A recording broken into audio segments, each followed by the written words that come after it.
YouTube, what it do is your boy Benji, and we are back with another video. If you are new, please don't forget to subscribe, and I appreciate each and every one of y'all that are allowing us to climb the ranks as a community, climb the ranks as a team, and we continue to grow. Because it's all about the Benjamins, baby. Let me know, is that kind of fire? Is that like cool? We rocking with that over here? Look, anyways, we love all things entertainment, TV, wrestling, movies, and all. I'm diving back into my movie and TV bag, so please forgive me. I have been slacking a little bit this week and last week. But again, birthday, culminating with a lot of other stuff going on. But I'm getting back into it all, okay? Movies, TV shows, and wrestling.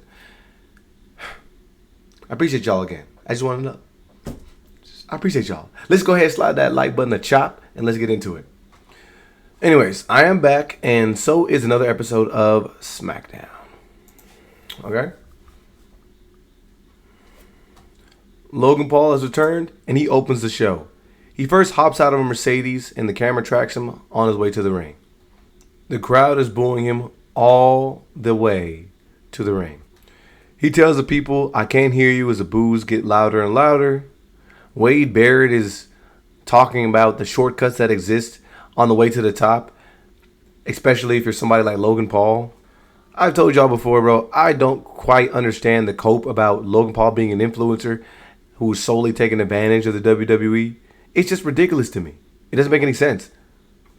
I don't understand why we don't feel the same way about other people or other superstars that are waltzing their way into WWE rings. Aren't the majority of wrestlers in the WWE coming from other universes? A lot of them are former athletes or, like, come on. Wrestling was not a plan A for most of these people.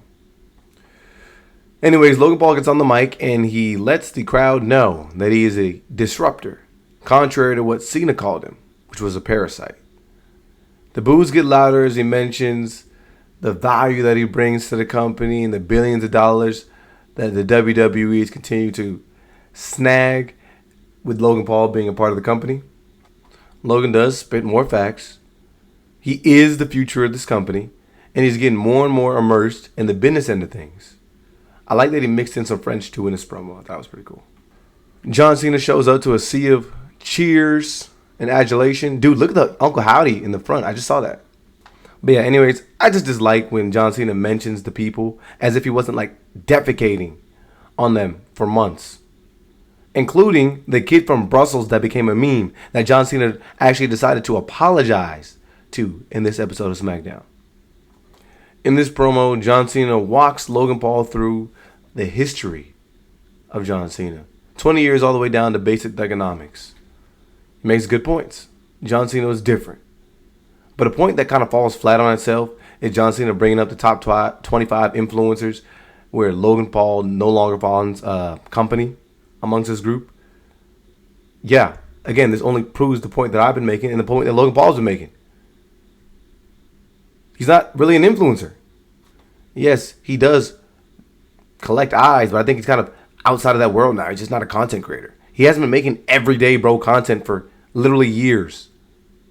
It's been nearly a decade. John Cena says the people can see through the fake and the lack of respect that Logan Paul gives them. Dude, John Cena was just fake weeks ago. Just like Logan Paul mentions. All in all, it's a solid promo from Cena, but like I said, Logan Paul is still right. I would agree that Logan Paul is more probably immersed in the business end of things than the storylines, but is that really his fault? Is that the head of the creative's fault, or is that really Logan Paul? I guess it's supposed to be some passing the torch moment. A lot of people in the comments and John Cena fanboys are going to be talking about how John Cena smoked this dude in the promo. And again, it's not a bad promo. It's just it doesn't quite add up logically. Y'all know, over here we typically like to rate everything with a yay, a nay, and somewhere in between, it's okay. If I had to say it, this is an okay segment. You know what I mean? It borderlines on yay because it's John Cena and they're in Paris and the crowd is hype and John Cena did some cool things like he incorporated that kid from Brussels into his promo where he walks all the way out of the ring and finds a kid and He's shouting with the kid about how he apologizes and he was just having a bad day. I think it was cool. It's creative. And it did kind of get me excited to kind of see what's going to go on the rest of the show. But it ain't like it was like a pipe bomb or nothing like that. Unfortunately, after this pretty solid moment in the beginning of the show where Cena just kind of dunks on Logan, the show just falls apart. Alexa Bliss and Charlotte Flair were supposed to defend their tag team championships against the Secret Hervice. I will also commend Charlotte Flair for showing up each and every night as if it's WrestleMania, but I feel sorry for what's about to happen to her next. For some strange reason, Alba Fire and Chelsea Green attack these two women during their entrance, and this turns into a singles match. This is literally supposed to be a match for the tag team championships. I don't know if like Piper Niven got hurt last week, or I don't know where she is in this episode. I have no idea why they even do this. So the match ends up becoming Chelsea Green versus Alexa Bliss. I'm about done. Miss Bliss ends up winning by roll-up. She tries to taunt Chelsea on her way out of the ring, and that only leads to Alba Fire putting hands on her. And her and Chelsea run the numbers game. Charlotte Flair hobbles her way to the ring and tries to even out the numbers game. But Chelsea and Alba just start whooping on these two, and the Secret Hervice stands tall. I don't even understand what this accomplishes. What about the tag team championships? This was supposed to be a tag team championship match. I can't even lie. Aleister Black does another solid video promo on Damian Priest. I mean, he's talking about things like, you know, when you wake up from sleep paralyzation, or what is it called, sleep paralysis. It's Aleister Black that's kneeling on the chest. You're going to remember Aleister Black kneeling on your chest, warning you about this moment. There's some dope moments for sure. Damian Priest responds by talking about how he's going to punish the dude. I almost forgot these guys were having beef and why, but it's starting to get a little interesting. So we'll just see where this goes. If you had to ask me, though, I think Damian Priest lost a lot of aura. Like, just over the last few months, obviously, since he's lost the championship. But whatever. The show just falls on its head because, dude, we get KIANA James. Do y'all know who KIANA James is? The lady whose name I couldn't remember the other week. The lady who's an agent to Julia is participating in a singles match. Mind you, KIANA James has seen more TV time over the last few weeks than Julia has. And Julia is the champion. Why is KIANA James matching up against MICHIN? To prove herself or something like that? I don't even understand what the logic would be in that. In order to prove yourself worthy, you have to beat KIANA James. The woman who had, have any of us seen KIANA James match up on the main roster in months? Or if not ever? So, I don't know. This woman ends up spending majority of the time doing just the absolute most in this entrance. And the entrance itself is actually a lot longer than the match. Like, a lot longer. As in, dude, Julia walks alongside KIANA James as if she's Paul Heyman. And KIANA James is the champion. Michin just ends up rolling up KIANA James in literally like 3 seconds. I'm not kidding. It does, I guess, end up with these two women beating the heck out of Michin. I don't know what this is supposed to accomplish. I don't know what's going on. Is Michin the only person who cares about the United States Championship? Like, the amount of drive that Michin has for trying to win this belt should be shared across the locker room, right? Anyways, we then catch Drew McIntyre in the ring where he's confronted by Randy Orton. Randy Orton lets Drew McIntyre know that he is a prick, and that's why he attacked him. I'm not really mad at these two feuding, but I don't really understand what the reason is for all this. I mean, they just were on opposing sides because Jelly Roll decided to insert himself into a feud, and now these guys are fighting for what?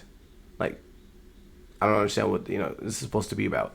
Even Drew asked him about the purposes of this, and Randy just like, I just did it because you're a prick. Whatever. I mean, Drew does bring up another good point about how Randy's just mad at the wrong guy, and that he's just been too soft. And the guy he's referencing is Cody Rhodes.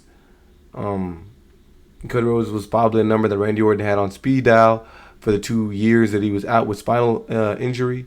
And he does mention how, while Randy Orton decided to hold himself back when he was given the opportunity to punt kick Cody Rhodes, yet Cody Rhodes did not hold himself back when he was given the opportunity to injure Randy Orton's back potentially.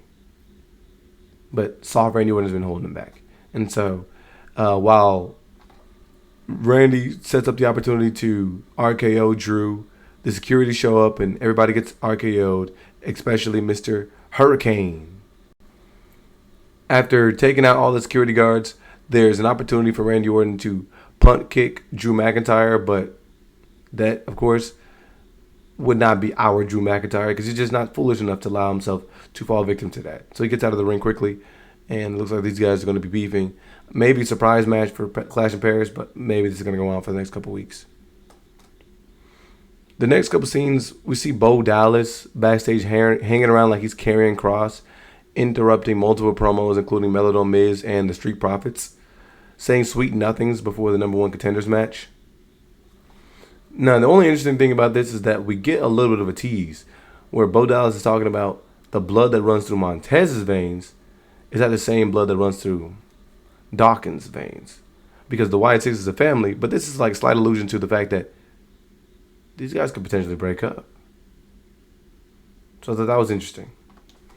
Anyways, these two teams match up in the ring. And the moment that typically leads to the finish being stolen by The Miz, the window is open for these guys to become the number one contenders. After a big splash from MELO, the Wyatt Six end up distracting Miz. And this leads to MELO eating a tag team finisher from the Street Profits, who will then match up against the Wyatts. It's possible we could see a breakup with Tez and Big Boy if these dudes keep it up, which would allow the Wyatts to continue the tag team reign, because now we have like 50 tag teams on SmackDown. I just doubt that Tez and Dawkins will get the belts back so quickly, so this should be interesting. Additionally, the Street Profits are actually physically imposing threats. Again, these guys are like literally bigger than the majority of the tag team division, just physically taller and like bigger. So it just doesn't make any sense that they would go 4 years without a belt and then lose them in like a couple months to then like be afraid of anybody in the tag team division. It doesn't make any sense. So I think the only logical thing would be these guys breaking up, but I think that's again something that should just build up, because you can't just be a tag team for years and then just randomly break up on an episode of SmackDown. Maybe I'm reading too far into this. And then Jade and Tiffany are backstage again talking about who's better than who and who will wear the belt next. I won't lie, the camera work in the beginning of the shot with the mirror was great. Miss Tiffy is talking about being undefeated this year as if she hasn't had like only 3 matches. I literally just want to throw up. Anytime she says anything on the mic, she has been on this crazy high over the last few months and the last few promos, talking about how she's beaten Charlotte Flair and Trish Stratus, who's like 90 years old. She then says dumb stuff like she would have won without putting her foot on the rope at SummerSlam, which is untrue. That's why you put your foot on the rope. Like, what? I'm not really sure why Jade is crying about that. That's only like ring savvy presenting itself. Why are we be like, oh, you only won because you put your foot on the rope? I mean, that's her being smart. But, I mean, if that's the thing, then I don't understand why most wrestlers don't complain about that. Anyways, Tiffany is talking about how she let Jade win the last match, which I'm pretty sure was a tag match, if my memory serves me correctly. And supposedly, since Jade made the pin, she's now number one contender. I don't get it. Jade then talks in the promo about them not being on the same level, even though Tiffany pinned her clean at SummerSlam. This is just madness. Every time that these women have like linked up with one another for a promo, for a moment, it's just dumb. It's silly. It's pointless. It's foolishness. Tiffany, give up the belt. and let these women get good feuds. The main event is Solo Sikoa matching up against Sami Zayn, and pretty much everything that we expect to happen happens. The MFTs interfere. Jacob and Jimmy show up to assist. A little bit of the surprise is Sami Zayn actually winning the championship here. I don't know why Solo won in the first place then, if this is what we're going to get shortly afterward.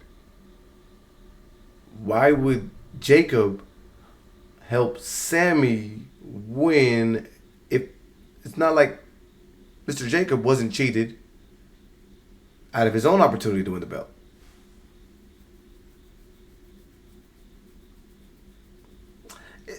Ultimately, I look at this as a rinse and repeat of what happened with Jey Uso winning the Intercontinental Championship last year. So it looks like we're definitely on the road to the season of Sami. Something will probably happen with this belt on the way to War Games, like it happened with Jey Uso. And so serious, this is a show. In totality, like again, shout out to France and their crowd. They definitely uplifted the moments in the show, but again, it's just no continuity. Nothing makes any sense. When in any of these episodes, people are just jumping out there and just doing whatever they feel like doing. We're not really developing any new stars, because even though we're getting people on the stages like MICHIN and KIANA James, what are we doing with them? They're getting pinned in 3 seconds. Charlotte Flair and Alexa Bliss are some of the most individually talented women. I mean, look at the decorations that they've had. I mean, in regard to belts and championships. Yet, they out there, like, getting jobbed out to the Secret HERVICE, who literally have, like, not won anything. Let's remember this. Whatever. This show in entirety, if I had to look at it like that, it's really an A for me. I don't know. I'm good. Let me know if y'all want to see me do like more AEW reactions or something like that. Or like reactions to the entirety of the show on Patreon.